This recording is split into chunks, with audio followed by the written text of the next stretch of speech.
Buongiorno, un saluto ai nostri amici telespettatori, eccoci puntuali come ogni martedì e ogni giovedì alle 13:15 con la rubrica Family, Salute e Benessere. Oggi è nostro gradito ospite il dottor Pierpaolo Pillinini, che è direttore della struttura operativa complessa di pronto soccorso e medicina d'urgenza dell'ospedale di Tolmezzo. Buongiorno dottor Buongiorno Isabella, Pillinini, buongiorno. buongiorno. Come andiamo in quel di Tolmezzo, nel capoluogo della Carnia? Ma diciamo che un cauto ottimismo rispetto a quello che è stato in questi ultimi tempi, come ben si sa. La sensazione, a me la percezione, e questo supportata anche dai dati di incidenza, probabilmente stanno evolvendo verso dati favorevoli. Quindi il problema della pandemia sostanzialmente sta seguendo quello che è un po' l'andamento in generale anche a livello nazionale. Ecco, quindi pian pianino cominciate a tirare un sospiro di sollievo, perché anche lei in prima linea, essendo appunto questo sì, medicina d'urgenza e pronto soccorso, è il primo step, no? Sì, corrisponde a verità questo, anche se c'è tutta una situazione accumulata che ovviamente impatta pesantemente su quelle che sono le attività ospedaliere o sanitarie in generale, e quindi bisogna rincorrere un po' una ripresa per poter recuperare il tempo perso, tra virgolette. Ecco. Sì, e sarà difficile, no? Perché sarà molto difficile, perché le persone anche che lavorano, il personale sanitario stanco, oberato in questo periodo, c'è da augurarsi che effettivamente che la pandemia, no? Vada a scemarsi un po'. Va rivalutata una programmazione, delle tempistiche adeguate a quelli che sono i criteri di appropriatezza nella gestione dei casi, con dei criteri di urgenza o eventualmente di programmazione, ma questa sottende alla logica delle situazioni nel loro evolversi, nel loro divenire. Quindi io auspico che la questione nel giro di qualche mese possa sostanzialmente riprendere verso un'attività, tra virgolette, normale. Ecco. Nel giro di qualche mese, se chiaramente continua, no, esatto. I contagi continuano a calare, soprattutto gli accessi, soprattutto gli accessi all'ospedale. Sì, questo corrisponde a verità, perché in effetti l'ospedale, almeno per quanto riguarda la mia esperienza, il nostro contesto, l'ospedale in questo momento sta facendo un'attività in più rispetto a quella per la quale è preposta, nel senso che esistono alcune strutture, come ad esempio il pronto soccorso, che deve farsi carico di attività che normalmente in epoca pandemica venivano gestite sul territorio. Il territorio in questo momento è abbastanza fragile, quindi l'utenza ovviamente deve trovare risposte, e le risposte che l'ambito sanitario in primis vede il pronto soccorso come elemento fondamentale. Ovviamente quindi molti accessi impropri e quant'altro. Già prima della pandemia, no? C'era questo discorso degli accessi impropri, si guardava troppo al pronto soccorso proprio, no? come ancora di salvezza. Quindi figuriamoci se la situazione era questa prima della pandemia, immaginiamo che cosa è adesso. In realtà dobbiamo considerare che io porto alcuni dati della nostra attività, io dico è un pronto soccorso spoke che gestisce, gestisce circa 25.500 accessi all'anno. Che poi adesso voi come Tolmezzo siete punto di riferimento, quindi da Sappada, no? Sì. Sappada, Tarvisio, a meno che i tarvisiani non vadano in Austria, no? Non tendano ad andare in Austria. No, vengono da noi. Vengono, ecco, quindi l'ospedale di Tolmezzo è riferimento da Sappada, Tarvisio. Sì, è un bacino molto ampio. È un bacino molto ampio. Fino a Gemona, da Gemona in su in pratica. Ecco. E come dicevo, i dati assoluti vedono un'epoca pre-pandemica, quindi il 2019 con una stima di circa 25.000 accessi all'anno. Sì. L'anno scorso, quindi parlo 2021, abbiamo avuto indubbiamente un calo degli accessi, parliamo intorno a 21-22.000 accessi, ma che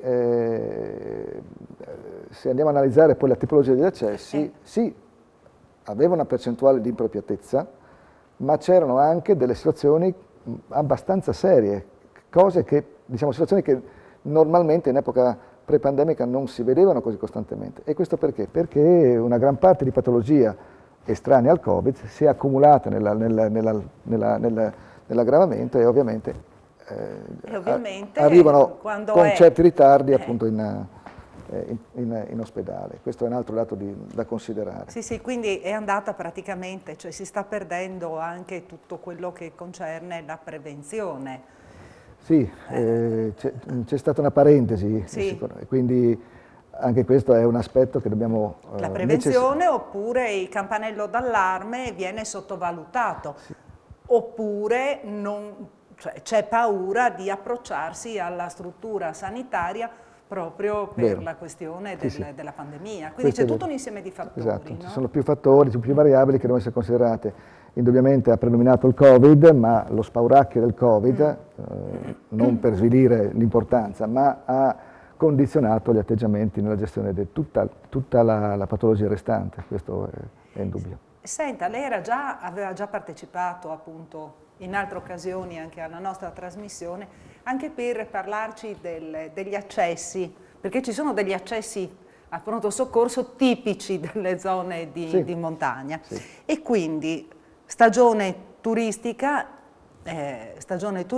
invernale, parliamo di sport sulla neve e facciamo un paragone fra il 2019 e oggi e poi vediamo anche l'anno scorso, no? Quando praticamente non si potevano praticare determinate discipline sportive. Sì, se dobbiamo fare un confronto, un paragone epoca pre-pandemica rispetto all'attuale, ci sono delle considerazioni da sottolineare molto importanti.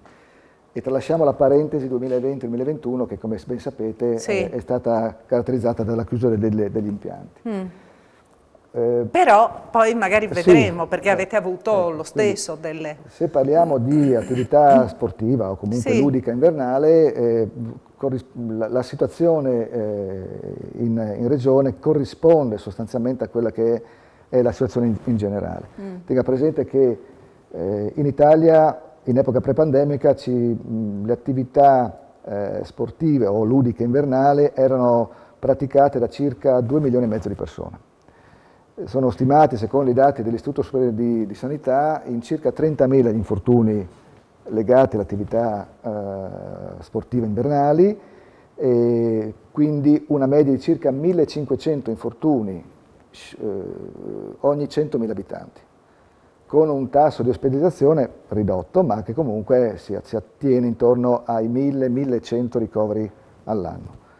Poca cosa se pensiamo ad altre situazioni, però comunque se questo poi lo trasliamo in una situazione come l'attuale, governata in cui ovviamente dobbiamo attenerci a determinate regole relative appunto alla pandemia, questo ovviamente va considerato come fattore disturbante, se così mi è concesso il termine. Adesso pian piano, quindi il film che noi abbiamo fotografato nel 2019 è molto diverso rispetto all'attuale. Diverso perché c'è stata una ripresa in progressione, quindi l'apertura dettata dal rispetto di alcune regole, il Green Pass, i distanziamenti, la numerosità degli accessi e quant'altro, ha permesso tutto sommato di riprendere un'attività invernale classica che certamente è un buon auspicio per una ripresa completa, ma deve tener conto anche di quello che è necessario, che la gente, l'utenza deve in qualche modo mantenere, e che è il rispetto delle regole. Perché dico questo? Perché dobbiamo considerare la percentuale di infortuni si relaziona ai comportamenti e agli atteggiamenti della gente che affronta una determinata attività. E quindi, però la gestione di un infortunio, in questo caso, è diversa rispetto a quella che è stata in epoca pre-pandemica, perché le strutture sanitarie sono stressate dalle organizzazioni, dai percorsi e dalle tempistiche sempre relazionate alla pandemia. Quindi rompersi una gamba, per esempio, nel 2019 ha una gestione diversa in termini tempistici rispetto all'attuale. Perché ovviamente dobbiamo considerare e il Green Pass, e il tamponi, e la disponibilità delle sale, e il numero di interventi ridotti, e la disponibilità di posti letto. Cioè un insieme di situazioni che devono essere considerate. Che poi magari può anche succedere, uno si frattura la gamba, arriva in ospedale, tampone ed è positivo. Certo, perché lì, può anche succedere, esatto. Quindi, può anche capitare che uno entri con un'altra patologia certo, ed è positivo. certo. Oppure che diventi positivo nel momento in cui è ricoverato in ospedale. Questo cosa comporta? Comporta il trasporto e il trasferimento del paziente in strutture dedicate, quindi tempistiche allungate, e la complessità ovviamente tende a crescere in maniera esponenziale. Sì, è una situazione certamente non di facile gestione. Ma credo dobbiamo cominciare a abituarci a vedere le attività in maniera un po' diversa. Questo non significa che non torneremo ad essere quelli di prima, ma indubbiamente credo che la pandemia, o l'endemia come vogliamo chiamarla, deve insegnarci qualcosa, perché è un problema che si risolverà, ma non dobbiamo nascondere che questo problema potrebbe appunto riproporsi in altre forme, in altre fogge. Quindi è bene che noi cominciamo a pensare in maniera diversa rispetto a come eravamo stati abituati. Questo almeno non lo dico io, lo dicono gli esperti sostanzialmente, e quelli che sono un po'... E poi lei lo prova sul campo, certo, chiaramente. Certo, sì. Ora, almeno per quanto riguarda l'attività di Tolmezzo, che come ben sapete in questo periodo notoriamente è un ospedale come dire, abbastanza stressato dall'attività traumatologica, perché i campi da sci adesso si stanno riaprendo, ci sono i turisti, specialmente giornalieri o comunque domenicali, che... Sa cosa, dottor Pillinini? Perché la trasmissione qua dobbiamo chiuderla, perché altrimenti in regia mi sgridano e il tempo a nostra disposizione è scaduto. Quasi quasi io la invito nella prossima puntata per approfittare, per approfondire anche queste tematiche, se lei è d'accordo. Ben volentieri. Bene, grazie quindi al dottor Pierpaolo Pillinini, che ricordiamo essere direttore della struttura operativa complessa e pronto soccorso e medicina d'urgenza dell'ospedale di Tolmezzo. Grazie per averci seguito, ci vediamo nella prossima puntata, arrivederci.